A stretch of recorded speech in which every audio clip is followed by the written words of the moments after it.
Hello, business building warrior. Welcome to Silent Sales Machine Radio. Thanks for joining us today. I'll be bringing on my good friends Brian and Robin Joy Olson here in just a moment. We're going to do a Coach's Corner episode, but today's a very special day. If you're listening to this episode right when it comes out, then you're listening to it on May 22nd, Wednesday, May 22nd of 2024. And tomorrow, Thursday, May 23rd, is the first day of the 12th annual Proven Conference, where we're going to be gathering in Orlando, Florida. Over 800 people are registered at this point. We've got a bunch of people joining us by live stream from all over the world.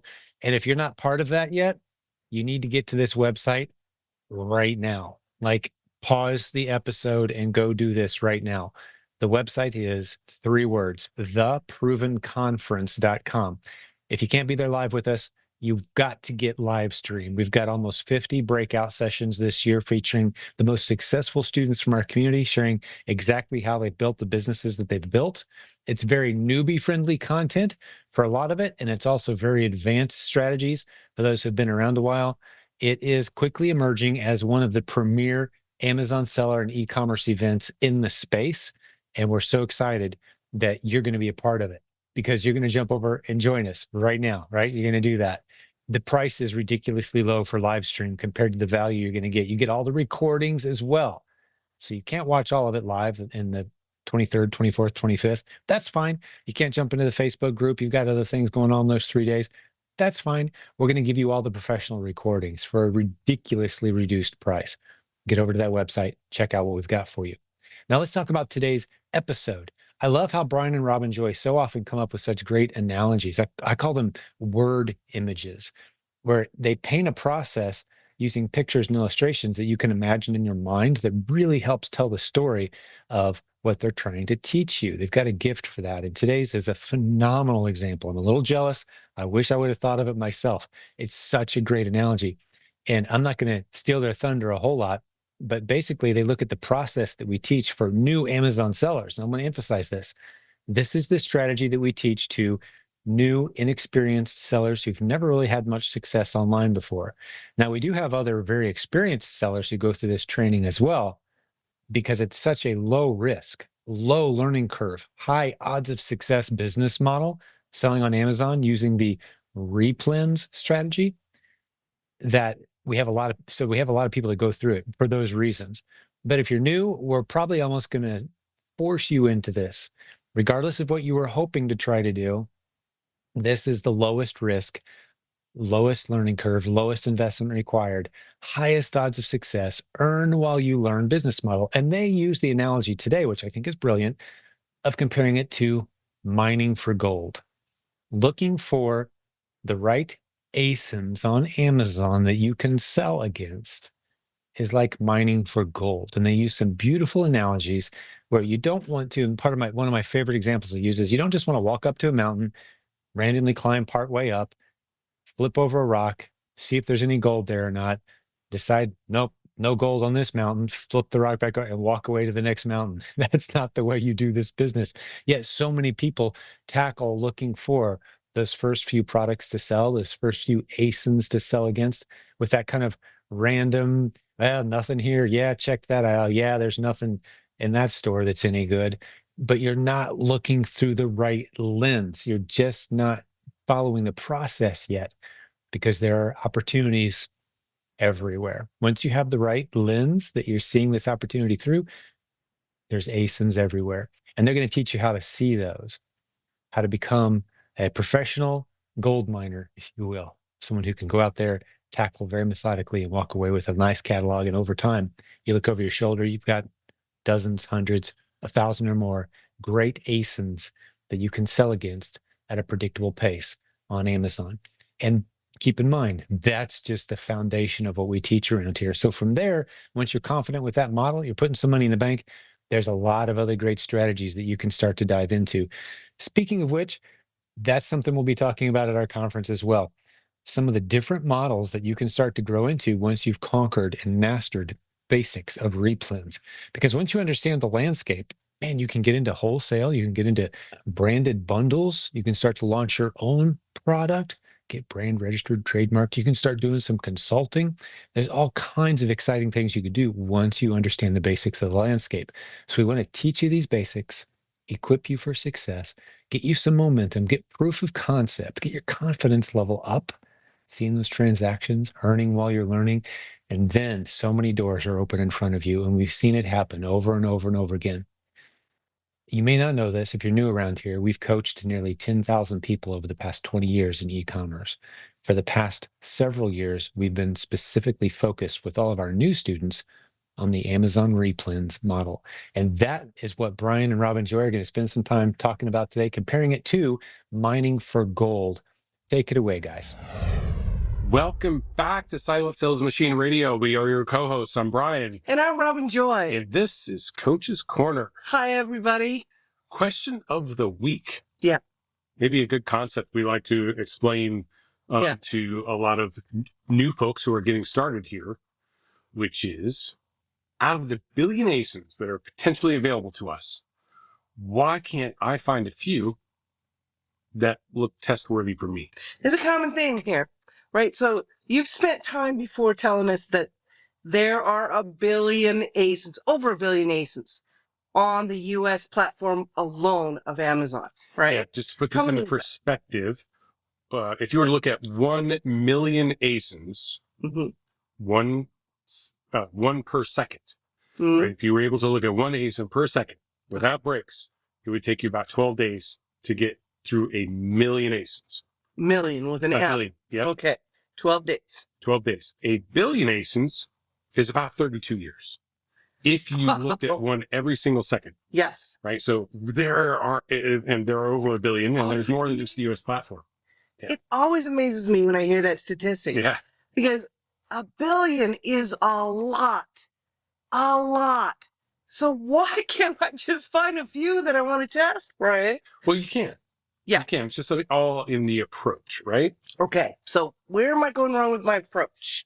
Well, I think that if we were to draw an analogy to comparing, like, how do I find ASINs that could potentially be test-worthy to me, and compare that to how do I mine for gold? Okay. Are you an expert at mining for gold? I'm not an expert. Because I don't see any laying around here. Yeah. Well, it is a, rare. This way it's valuable, right? Which is why it's valuable, right? And I would say the rarity of profitable ASINs is nothing like finding gold. It's not that rare at all. It's not that rare. But just to draw an analogy about how we might go about looking for these things. Okay. Okay. If we were to go ASIN by ASIN, this would be the equivalent of walking up to the side of a mountain and just picking up a pebble to see if it was gold and then putting it down. Picking up a rock and seeing if it was gold and then putting it down. If you take that, like a futile exercise, right? If you take that approach, you are going to be looking at a lot, right? Right. A lot. We've already said you have to look at a lot, but we can help narrow it down a little bit, right? Right. So let's compare this. Mine the gold. How do you mine gold? Okay, so I've watched a few episodes of this show called Gold Rush. I know, good friend of mine is like all about Gold Rush, right? I'm like, it's interesting to me, and I do get into it. It's just the reality TV part. I'm not the built-up drama, the fake drama. The fake drama is kind of But if you consider the way gold is mined, there's actually a lot of research that goes into whether there might be gold in that area or not. Okay. Right? And they're looking for evidence that there would be gold in that area. Just as a quick aside, people you see like in old school, like people mining for gold, like in a river or a stream. Panning for gold? They're panning for gold. Yeah, it's not because the gold is actually in the river. It's that normally what happens is parts of the gold vein are washed off of the side of the mountain and into the river. And because gold is heavy, it tends to not move as fast as the other rocks. And so if you find gold in the stream, you're like, okay, there's gold in these hills somewhere. Okay. Okay. So if you got gold in the hills somewhere, then okay, you're close. But if you are panning it like you're just in the right area. Yeah, you're generally like, in the right area, right? Pretty loose test so far. Yeah. All right, then what do you do? So then what you do, well, the way that we see it done on Gold Rush is they will go in and actually like dig out or excavate an entire mountain or a side of a mountain or, a particular... backhoes and Oh yeah, I mean huge they're equipment. taking out huge amounts of soil, earth material Mhm. to then run it through a different set of systems or processes that they have in order to remove the stuff that's likely not gold and keep the stuff that is Still has a that possibility. of containing gold. Okay. Okay, so they They dig. put it through a process. Yeah, so this process looks something like this. They dig it. Mm-hmm. Okay, and then there's usually big rocks, and so they crush it all down yeah, to make it it might be inside really the small, right? Okay. Because the vein could be inside of these bigger rocks, boulders, and whatnot. Then they mix it with water. Mm-hmm. Okay, and then they run it through a process, and this could vary depending on how large the mining operation is. Of course. But then they run it through this process. Is like it goes over this thing that is like vibrating Mhm. all of the water and the material. It's probably a technical term. There for that, probably yeah. is, yes. And then, and just to maybe shortcut a little bit, by the time it gets to the end, like this, like if you can imagine a conveyor belt, then at the very end is this bucket that actually has the chunks of what is most likely gold. It's not all gold yet, though.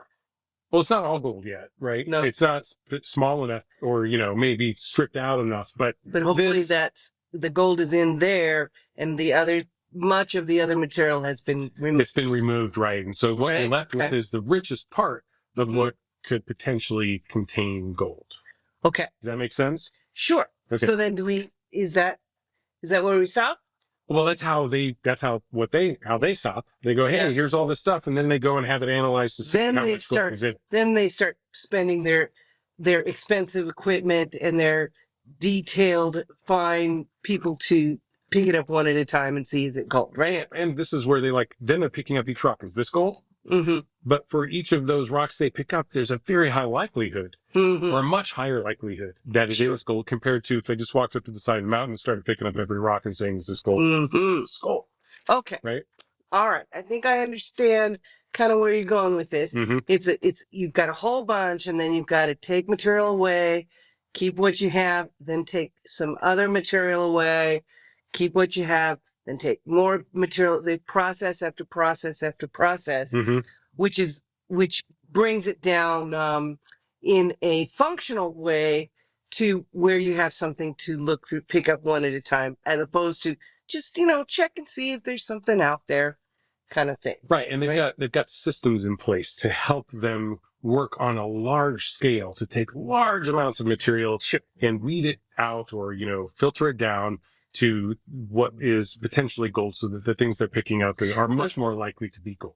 And so there's like a series of processes. Mm-hmm. Process that, and then process that, and process that, Exactly. until you get something that you want to really put your money and efforts into. Right? Exactly. All right, so tell me how that relates to what I'm trying to do when I'm looking at a billion aces. It's a great. The reason I think this analogy is so useful is because we can use tools and systems when we're looking for test-worthy ASINs Mm-hmm. to help us stack the deck in our favor, as I like to say. Yeah. Much like identifying where, there is a vein of gold over here, so we're going to just dig up all this dirt. We know that 99.999% of it's not going to be gold. But there's gold in there. But there's gold in there somewhere. So then what we do is we make systems similar to that. We could go out and just say, show me all the billion ASINs on Amazon, Mm-hmm. but we want more specific information. Mm-hmm. Okay. We want things like, show me all the ASINs that have a price point over a certain dollar amount. Okay. Show me all of the ASINs that have no buy box. And this is not the filters that we use for every single thing, but we're talking about product filters that we can choose for which ones we want to see, right? Yeah. Yeah, I don't want anybody to be confused that we always look for the no buy box. Oh, That's right. not These true. are just potential things that you can do to stack the deck in your Different things. Things Yeah. Correct. ASINs that are moving quickly. Show me ASINs that Amazon's not on. Yeah. Right? Sure. Show me ASINs where there are only 3 offers. Mm-hmm. Show me ASINs where there are no FBA. This is kind of like, doing, okay, here's the vein of gold over here. We're going to dig this chunk out, and this is what we're going to process. Right. Okay. And we may take that chunk that's left over and didn't go to the next process and filter it for something else. Absolutely. Yeah, We say not it didn't complicate fit it too this. much. It didn't fit this criteria, but it could fit a different set of Right. criteria. Yep. Okay, so there may be silver in there too. I know that doesn't make any sense, but there might be something else of value in there as well. There could be. Okay. Right. So basically, we've got a large selection of, we've got 1 billion ASINs out there. We're going to use Keepa to Mhm. carve out a section of that, which Okay. is like going to scoop a side of the mountain. Okay. Okay. All right. So then we've got some processing that we have to do, not unlike we dig it, we crush it, we mix it with water, we, put it through this Okay. process, and then we come out potentially with the items that are gold. Our first step in that process is qualifying the ASIN. Okay. So our first process filters in Keepa. Mm-hmm. And this is just an example of how these processes could work, right? Then our next process, then we have several more processes to put it through before we decide to test or not. Everything that we dug out of the side of the hill Mm-hmm. is not going to be test-worthy. I We're going don't, to process it some more. right. I don't know that it's 5 nines, but it's probably 90 to 95% of what even when we've stacked the deck in our favor, 90 to 95% of that is probably not going to work for us. Sure. So we need a process to fairly quickly eliminate the Mhm. ones that aren't going to work for us. Okay. Right. We got We to don't- get to the next process. We can't look up every ASIN and say, is this testworthy? Is this testworthy? Right. Yet. We're going to, No, you're right. but Okay. not yet. We're going to narrow it down quite a bit more. Yes. Okay. Okay. So that first step is, can we identify an authorized, trustworthy, and what Usable. usable source for Right. that item? Right. Right. So this could be something that maybe you can source at a national retailer, or something that you can source at a regional retailer. If you've got a viable source for that product with available quantities for you, Mhm. that is kind of like step number one. Because if you don't have a viable source, it doesn't even get through that first system. You're right. We get that question a lot. Oh, I have these great ASINs that I found using Keepa filters and the Yeah. product finder, and I found all these great ASINs, but I can't find a source for them. And what do you always answer to that? It's not a great ASIN if you don't have a source. It doesn't do you any good. It cannot go to the next process Mm-hmm. if you don't have a source. So it's going to have to go to the side. Right. So in that case, we're just eliminating it. We're like, no. Okay. And there's value in what you can eliminate, Oh, because 100%. what's left over is going to, be potential for gold. Mm-hmm. Every process is closer to what you're looking for. Yep. So, all right. So we've got a source. We got a big chunk. Then we narrow it down to which ones have a source. Now, what are we looking for? Next process. Next step in the process that we do ourselves. Right. and And we- again, this is just an example of a way Yeah. you could look at this. So this is what we do. We train our stateside VAs to do Mhm. this. And this is what we work with our coaching clients on as well, is what I like to call the pre-flight inspection. Mhm. So if we've got a source, Yes. now we need to put some critical analysis into the ASIN itself. Right. So we are looking for things like, is the brand right? Yeah. Big.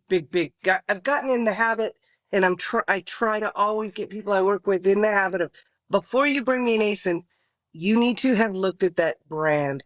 Is the brand in the brand field correct? Generic doesn't work. Mm-hmm. Is it the brand that matches what's in the picture and what's on the title? If it does match, is it spelled correctly? Those things have to be in place before you go in any further. And there are a few other things in the pre-flight check as well, right? Yeah. I want to make sure that the title is good. The title is accurately describing Mm-hmm. the product in this listing. Mm-hmm. And then I also want to make sure that the images are accurately described. There's like this check. I need to make sure that the title matches the pictures match the title, and both of those match the bullets. Mm-hmm. Every bit of the description, Mm-hmm. right? So you get to a point, as you do this enough, it sounds like a lot of steps here. You get to a point where you've done it enough. Seconds. It happens in seconds. But you have to be new at this first. So let yourself be new when you're new. It does take longer when you're newer. That's okay. It was that way for all of us Mm-hmm. until we looked at a lot of ASINs. A couple of other things we like to check in that pre-flight inspection Mm-hmm. is, am I approved to sell? Yeah. In fact, that might be the obvious one as you're going to the page and you've got your on-page calculator and it says not approved. And you go to, apply and you run into the hurdle there. Yeah. Just stop. We're weeding that right out. That's how Yeah. we're getting rid of the 90 to 95% going through these steps. Yep. It'll come around again. Mhm. This is not the only time you're going to do this. Mm-hmm. It'll come around again if you become approved to sell that. But that can be hazmat. If I'm not approved to sell hazmat, I'm going to move on if it's a hazmat item or a dangerous goods. It can be meltable. If it's during the summer between April 15th and October 15th, I'm not going to be able to send meltables into Amazon's FBA warehouses. So I'm going to move on right now. That's not going to do me any good, right? So those are things that tell me I'm not approved. I can't sell it right now. The ASIN looks good. I just can't. It's not going to do me any good, and I don't have time to waste on that right now.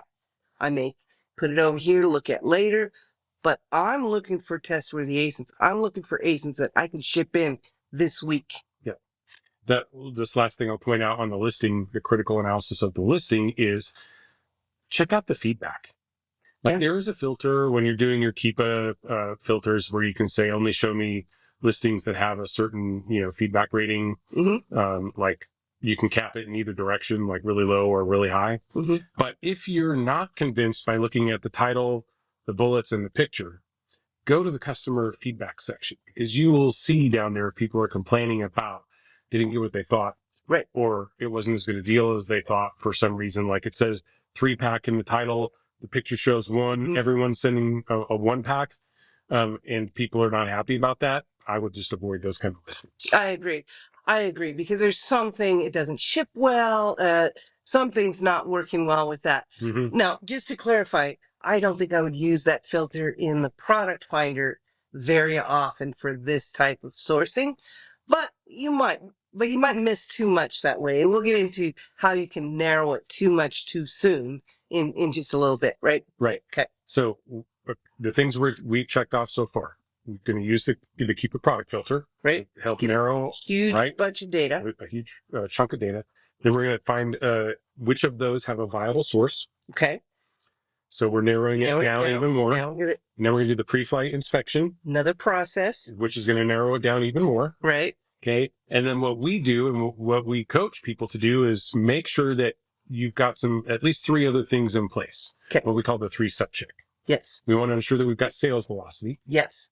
We want to make we want to have evidence that we can get in and out of it quickly so that we get our capital back, whether it works out or not.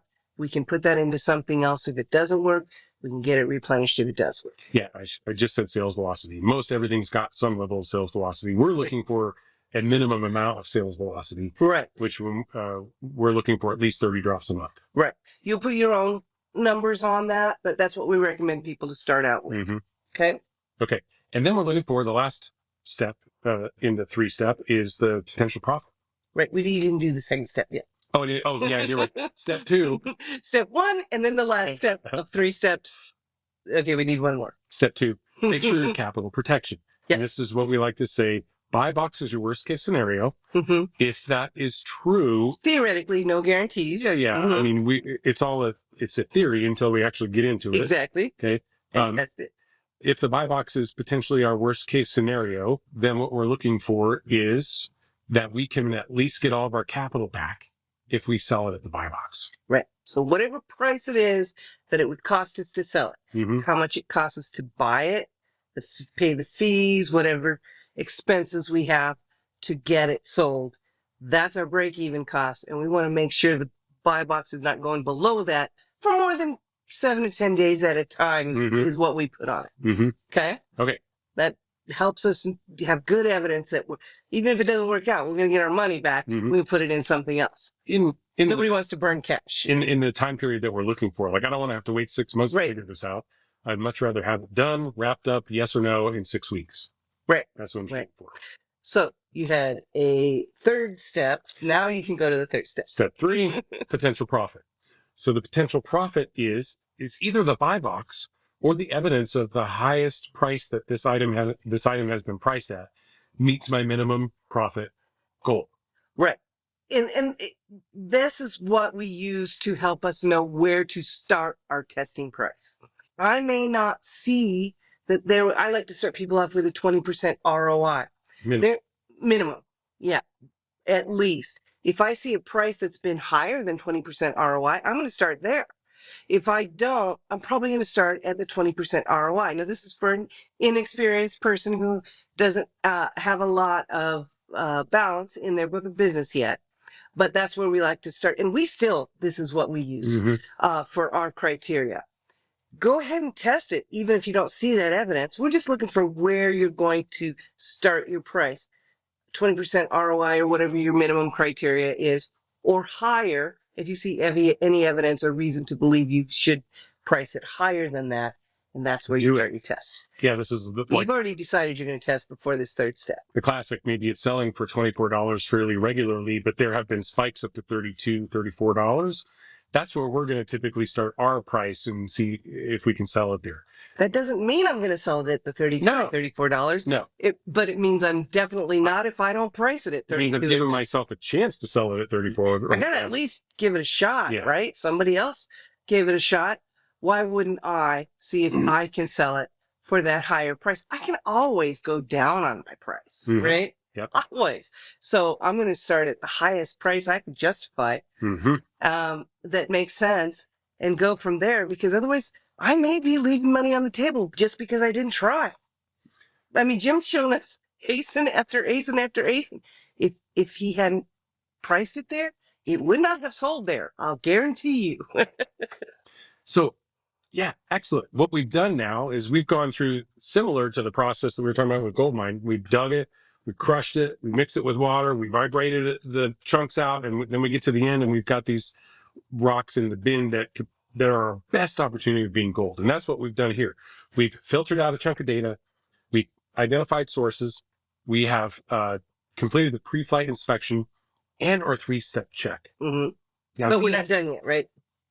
well, no, we're not done yet, but Okay. we're going to, what's the last step? That's where I'm going to spend my efforts and my expensive equipment and my money to figure out, to apply the test to actually see, is this gold or not? Right, but we have to test it. That's the final step. Gotta You test. got to send it in. Mm-hmm. That is like picking up the rock and saying, is this gold? Is this gold? Is this gold? What we're doing now is sending it in and saying, is this gold? Is this going to meet my criteria? Yep. And it's going to tell you whether it's gold or not, Mhm. whether it's replenishable or not, Right. right? So, Where it's going to sell for you. yes. What price is that sweet spot where it's going to sell a few times for me each month? And I can expect that and predict what, as an average, once I build my foundation, what kind of profits I'm going to have and returns I'm going to have, right? Yes. Okay. Now, one of the challenges we hear, I'll say complaint, dissatisfaction, whatever, when you start people off sourcing from Keepa, is that, well, I can't find a source. This feels like wasted time because I can't Right. find a source. Right. So there is another way that you can go about this, Mm-hmm. which is Start with the source. start with the source. Yeah. So let's say that you were starting with the source that was Walmart.com. Yep.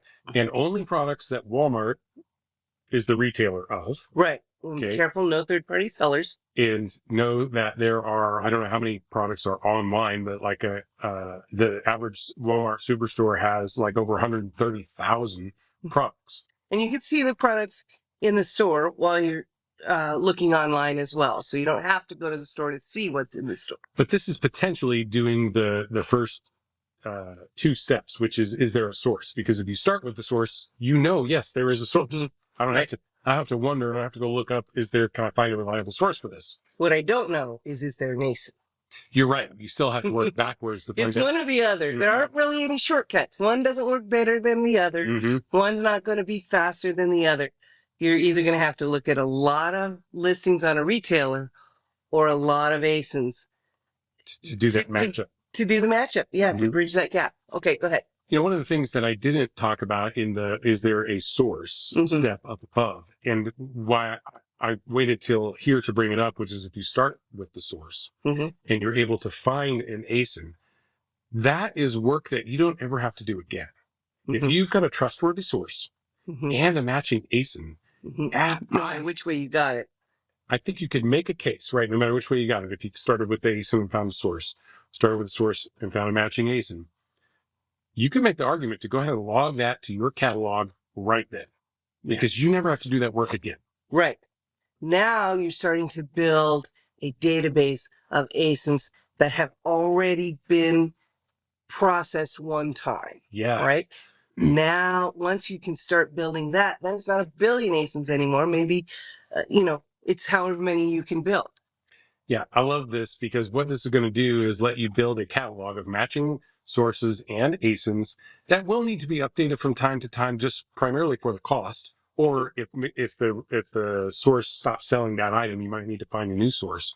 Chances are, when you're going at it with this from this angle, which is starting with a source, you will end up finding multiple sources for one ASIN, Multiple ASINs for one source. When you start, and vice versa. Right? and vice versa. So yes. you're starting at the source. Let's say you started at Walmart, and yes, I found a matching ASIN for this item. You're probably going to find more than one matching ASIN. You may find more than one matching ASIN. But then if you also then go to Target and you start sourcing similar types of products, you could find all of a sudden the same that ASIN is ASIN also available at Target. At Target, right? So you'll have one ASIN with multiple sources, one source with multiple ASINs. Yes. And as historically, I used to be data analyst. As a data person, that's valuable. This is what you call BI, right? Business intelligence. Yeah. When you have done this work, don't throw it away. Especially, I would say process it one more time. If you have an ASIN and a source that match, and it passes the pre-flight inspection, because I'm still not going to waste time on ones that are branded wrong or they don't have the right pictures that match what they're. I'm still not going to waste time on those. So I can do all three of those processes, and keep all of that information, and then the 3-step check whether they're testworthy or not. Some of them will be right now, some of them will be next week, some of them will be next year, but you've got that narrowed down and those other processes are complete. So don't throw away that work when you can keep that and use that data that's already processed over and over. This is what gets me excited because we talked about what is not automated right now, or at least not very effectively automated, is the matching the source to the ASIN or vice versa. This still takes the manual eyeballs to go and do that. But what can be automated is the 3-step check or whatever formula you want to put on the data that you have to help you determine whether that item is potentially test worthy right now. Right. So the hard work that you've done, keep that, because you don't want to keep doing that over and over and over if you don't have and this goes back to a topic we covered one time before, which is around instead of gauging your success based on the number of test-worthy ASINs that you've found, to gauging your success based on the work that you have put in. And if you're putting in the work to match the sources and the ASINs and the pre-flight inspection, you don't ever have to do that work again. Right. This is why that work, in my opinion, I think fair to say, it's okay if I speak for you on this too, right? Yes. This is what is great work for a virtual assistant or a contractor. Yes. Yes. Right? We don't need, I don't want a virtual assistant to be the brains of my operation in terms of sourcing. Right. Telling me whether that's a test worthy. I don't want to do the final processing. Right. I want them to do the initial processing, that big chunk of earth that I have to go through. Exactly. Then whatever is left, then that's for me or whoever is my trusted business partner or employee to then go out and identify, yes, you use the critical thought process to say, yes, this looks like we want to test this right now. That's my expensive, valuable test. Exactly. Where I have to use some scientific testing and see. So I want to make sure that we're getting across the fact that you can start gathering those now. This information is not going to be all that valuable for you until you build it much larger. But why not just start throwing them in the bucket? You can process them later, throw them in the bucket if you've got that first portion of the processing done, and that will grow. And that's really the heavy lift. It's the what takes up the most time and which is the most boring. And so that's why that's primed for being outsourced. Yeah, I agree. So there really is no magic formula here for doing that mining. No. What you can do is take big chunks of data and filter it or put some processes in place to get it to where what you have left is a very rich chunk of material that. Right. We have most of it is gold as Mhm. opposed to Most of it. tiny bits of, most of it is not, right? Exactly. But trouble comes in if you don't go in the right order, if you try to get ahead of yourself, right? Yeah, when you try to shortcut the process by like doing what I call the pot shotting, Yeah. right? Or I'm gonna sell lawn chairs, and you go check out 2 lawn chairs, and neither of the 2 you looked at are profitable, so you're like, lawn chairs don't work. Yeah, well, we haven't tested either one of them, so you don't know if they're profitable. Well, I mean, maybe it doesn't pass the. Maybe you can't find a good source, and there's Right. no pre-flight inspection Mhm. happening. So, well, you do just throw out the baby with Okay, the bath. so no lawn chairs. I've decided Lawn because I chairs. looked at 2, no lawn chairs will Mhm. ever be profitable. Right. We don't want to do that. Right. So also, we get into trouble when we try to shortcut the process, and so the pot shotting, the lawn chairs are not profitable. So then I go look at the trash bag, right? Mm-hmm. I look at 2 listings of trash bags, and trash bags are no good either. Well, probably nothing in that brand is good. So I'm going to go look at something else. This is like going up on the side of the mountain and picking up a rock and saying, Mm-hmm. is there gold in there? Nope, not that one. All right, I'm going to walk over here. Is there gold in that one? No, not that one. And I'm just picking things up off the surface when the gold's down in the ground. I'm going to have to do a little more work, some more digging to get there, right? So if you try to shortcut it, and if you try to pot shot it, it's not going to work. If you try to shortcut it by doing your final process too early, you're going to get in trouble as well. Yeah, this is the. I like to paint the picture or give you a visual of, let's say, a dartboard or an archery target, but say 75% of it is not available. Like only the very heart of that target is available. Mm-hmm. When you get too restrictive on your filters or where you are mining, then you're making it very hard to actually get something in the zone. Mm-hmm. And there was a talk out on the Facebook group this week about that. Like I really zeroed in my filters, and I looked through 150 ASINs, and I couldn't find any that actually were qualified for me, like didn't pass my 3-step check. Well, that's going to happen when you get super specific like that. Sometimes we got to back those There filters may be a off. vein of gold right next to Right there, next to the, but you cut cut it off with a filter. Yeah. Right. So I like to think of, I think we've talked about this before. If I'm going to throw darts at a target, but the only valuable thing is the bullseye, and I've never thrown a dart before, how long do you think it's going to take me to get some value out of that? Oh, you might get lucky and, Yeah. hit one early on. And how many times? Yeah. Then what's going to happen? It's going to be very, very difficult to hit that bullseye. So broaden your expectations out for a little while Mm-hmm. until you get some experience and the value of, you used to play in a dart league, and we've talked about this before. The value of the Trip 20 can be as much or more valuable than the bullseye. Mm-hmm. And I know that that's jargon, and you probably have to explain that, but Mhm. Yeah, just like on a dartboard, the outer ring is usually a double. So if you can hit anything on that outer ring, it's Mhm. a double of the value. And then there's an inner ring, which is a triple. And if you can hit multiple triples, then that actually can be worth more than hitting the bullseye. right, with their very narrow band. Oh, yeah, it's super small. You have to be good.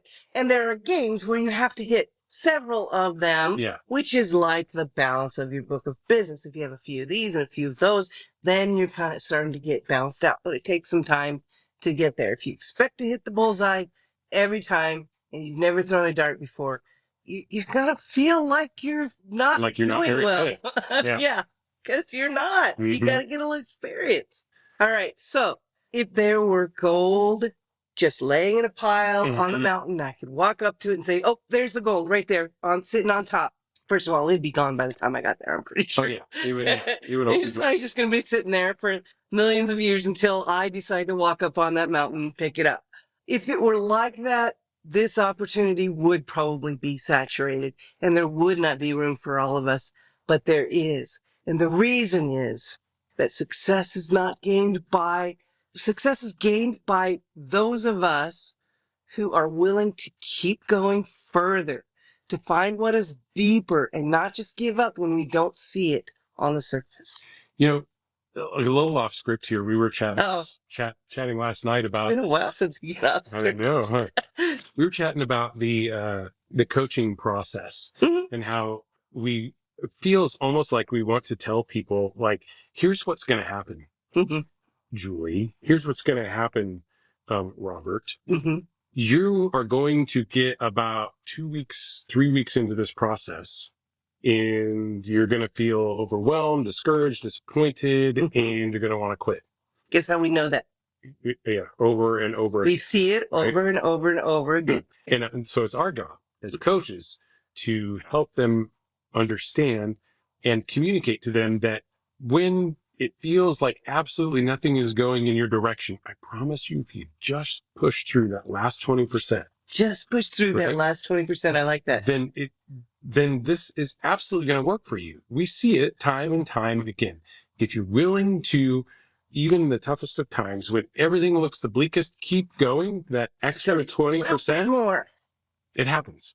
It does. It happens time and time again. And then before you know it, they're like, oh, remember that day when I was this, like, I couldn't find anything. Uh-huh. And now I'm just moving along. Happens over and over and over. And some of them quit.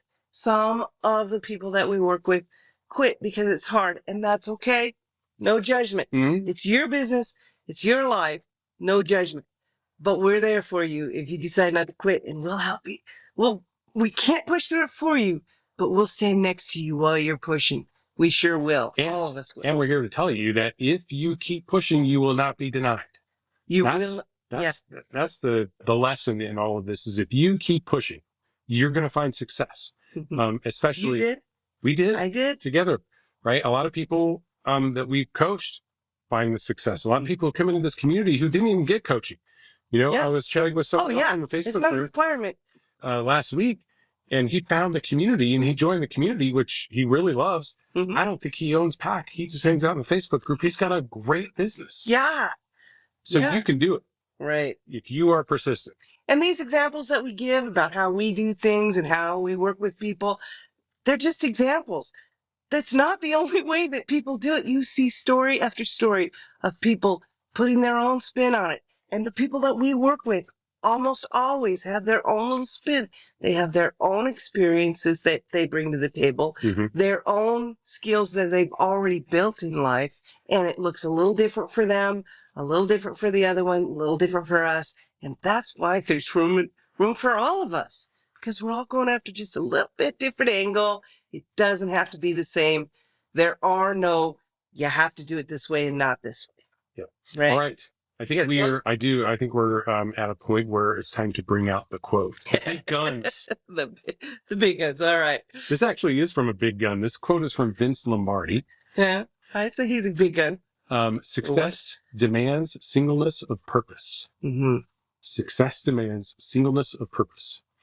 Or, as I've heard Jim say, a period of intense, focused effort. Mm-hmm. Right? I had that period of intense, focused effort. You had that period of intense, Yes. focused effort. This is what we were talking about. This is what got us onto that conversation about pushing through that last 20%. Right. It's very easy to buckle down for a week or two. It's much more challenging to buckle down for 6, 8, 12 weeks. But if you can buckle down and really focus on this for that amount of time, Yeah. and provide and give yourself that singleness of purpose, Yes. you're going to come out a winner on the other side. Yeah. And remember, you don't have to do it forever if you do it intensely for a period of time. It doesn't have to be that intense forever. Then, other things can happen, but you do have to be intense, focused, clearly know your goal in the beginning. If you can break through that, you're going to find success, and we're going to celebrate with you when you do. So our question to you is, do you know that people can find success if they go through some processes, figure out how it's going to work for them, take some advice, and move forward even when it's tough. The question is, are you a person who's going to go through that intense focused effort and push through that last 20% and get what you're looking for? I think you are. I believe in you. You can do it if you want to. And what do we need most of all in spite of all of this, what's the basic thing that we need, Brian? We have to test ASINs. Test We ASINs. have to test That's- more ASINs. So let's go cut out a chunk of material. Let's put it through the systems that we have in place. Let's identify that rich material then that is likely going to contain gold by testing and verify. Yep, let's do it. Let's go get some more ASINs. Thanks, everyone. Thanks, everybody. See you soon. Hey, before I let you go for the day, we've got a segment with my good friend Jeff Schick of jeffschick.com. If you've been listening, you may have noticed over the past several weeks, once a week or so, we bring Jeff in. He's our resident expert when it comes to Amazon policy, Amazon legal issues. You can put him on retainer for just a few dollars a day, and he tackles all those challenges with you if you need a lawyer. So welcome back, Jeff. What do you got for us this week? Well, I have an interesting one, and this is the rise of Amazon sellers reporting other sellers. And so that's, it sounds probably strange, but we've seen an increase in sellers who say, seller X over here is doing something that I think is against Amazon policy, and I want to turn them in for it. So I'm not talking about IP complaints per se. That's brand registry. That's a whole nother topic for another day. But I'm talking more about the sellers who say like, oh, this seller is doing something wrong, whether they're packaging products wrong, manipulating listings, doing something that as a seller, I perceive this as being against Amazon policy. I may or may not be right, but I think I am. And so what do I do about it? And so an interesting trend that we're working on is we have several cases of sellers who took the law into their own hands and started reporting other sellers. And there's nothing inherently wrong on Amazon with reporting another seller if you're doing it correctly. So just like the law, like the police they don't mind if you report somebody saying, hey, they're driving 45 miles an hour and this is a 30-mile-an-hour zone. And I just passed one of those speed signs that says 45. So I know they're going 45. You're like, that's a pretty clear-cut case. And the police aren't going to hold that against you. What they are going to hold against you, is going with the speeding example, is if you say this seller's going 100 miles an hour and I know they're going 100 miles an hour because I could just feel it. And I don't know, so they must be, and the speed limit there, I bet you the speed limit is 20. I don't know what it is either. I'm not going to do the research to figure out what it was, but I know they're speeding. And then you just report it that way. Cause again, filing a false police report with police can be a problem. So now let's take this back to Amazon. Let's say you think that another seller is breaking policy because they're selling, you're both selling Tide laundry detergent. I don't know why I'm always talking about laundry. I guess I do so much of it. Time to do laundry, man. I don't know. Maybe because my office is above the laundry room. I'm not sure. So it's, but yeah. So like, we're both selling Replen's Tide laundry detergent, and this other seller, I just know that they're selling a 20-ounce version on a 32-ounce listing. Sounds innocent enough, you would report it, right? There's nothing wrong if you know for a fact you've done a test buy and they sent you a 20-ounce bottle, that if you are on a 32-ounce listing, there's nothing wrong with reporting them for that. Where Amazon has a problem is if you report them for selling a 20-ounce bottle, but they're really selling a 32-ounce bottle on a 32-ounce listing. And so where we're starting to see this issue is sellers are reporting other sellers for perceived policy violations. So that could be, I think they're manipulating reviews, or I think they're selling the wrong product on this listing, or I think they're doing some horrible thing that's against terms of service without going and verifying what terms of service is. Right. And I'm reporting them for it and expecting Amazon to take action. And believe it or not, if you report somebody for something that's wrong, they're not going to just take your report and say, oh, thank you so much, we appreciate it. They're going to say, first thing they're going to look at is, one, is this report valid? And if the report's valid, they'll take their own action. But if the report's not valid, because they're going to verify the correctness of it, accuracy, then they're going to look and say, is the seller making this report in an attempt to game the system? Right. And that's where it becomes a problem, because it can come back to bite you if you play Karen on Amazon, is what I'm hearing. Yeah, exactly. Yes. Karen on Amazon will not be selling on Amazon very long. So she would, asking to see the manager, she would be seeing the door.